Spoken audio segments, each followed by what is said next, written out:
Labą dieną, gerbiami Kazlų-Rūdiečiai. Norėčiau parodyti mūsų praeitos kadencijos nuveiktus darbus. Tai vienas iš pagrindinių mūsų tikslų, tai Kazlų-Rūdos Ąžuolų būdos kelias, kurį pavyko įgyvendinti, nutiesti. Ir šiai dienai mes turim gan nuostabų kelią su dviračių taku. Aš dabar stoviu ant Pilvės upelio, per kurį yra padarytas medinis tiltas, kurio anksčiau taip pat nebuvo. Buvo pavojinga važinėti tiek dviračiais, tiek automobiliais. Tai virš 5 metų netoli šitos vietos žuvo mergaitė abiturientė. Ir labai gaila, kad tik tai sekančiais metais prasidėjo būtent šito kelio rekonstrukcija, kas mums būtų padėję išvengti tokių nelaimių.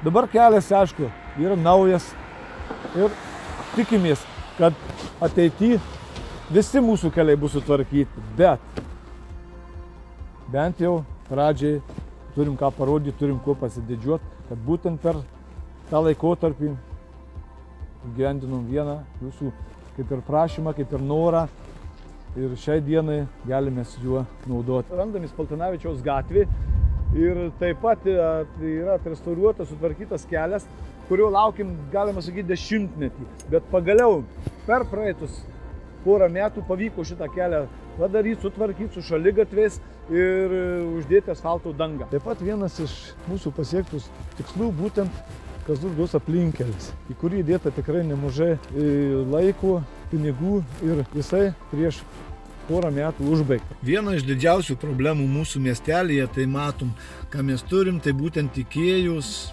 kaminas, kur teršia visą miestelį.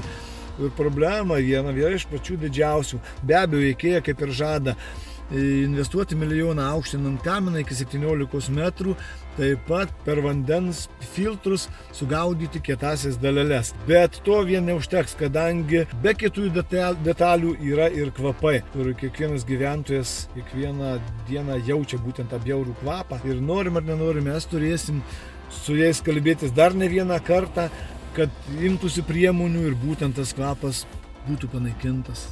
Šiuo metu esu prie vaikų darželio lopšelio pušelį. Matom, kad darželis yra kaip ir šiuolaikiškas, tvarkingas, bet kas didžiausia yra problema, kad darželį trūksta vietų. Iki 50 vietų galėtume padidinti atsimdami, tiksliau jau atsiėmę iš miškūkio buvusį urėdijos pastatą, kuris jau numatytas restauruoti ir jame galėtų atsirasti virš 50 vietų vaikučiams. Sujungus visą teritoriją, be abejo, pagerėtų ir sąlygos, tiek problemą įsispręstų su vaikų vietom, tiek bendra infrastruktūra būtų kur kas ir didesnė ir sutvarkyta ir galėtume džiaugtis, kad tėveliai nereikėtų jiems laukti keletą metų ir galėtų naudotis būtent paslaugomis, kurios šiuo metu yra taip reikalingos.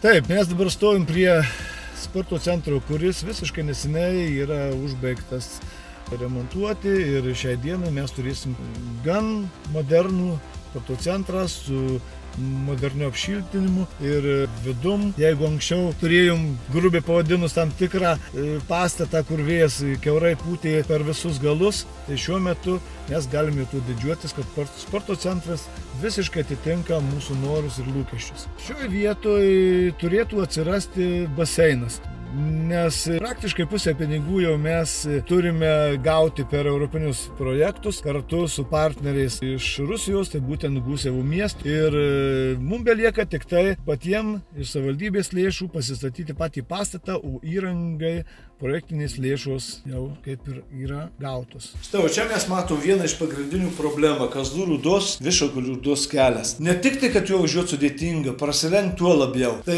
problema, kurią niekaip nepajėgiame spręsti, bet aš manau, ar dabar, ar vėliau, jinai vis tiek pajudės iš mirties taško, nes naudotis tokiu keliu tiesiog neįmanoma. Tai yra vienas iš pačių prasčiausių kelių visam regione. Pabaigai norėčiau pasakyti tiek, kad ne vien pažadais mes turėtume būti maitinami, bet tam tikrais darbais, kurie atspindi realybę. Ir ne tik, kad numatyti, bet ir padaryti būtų darbai ir mes galėtume naudotis, kad politikai ne vien žadėtų, bet būtų ir padaryti darbai, ko ir linkiu.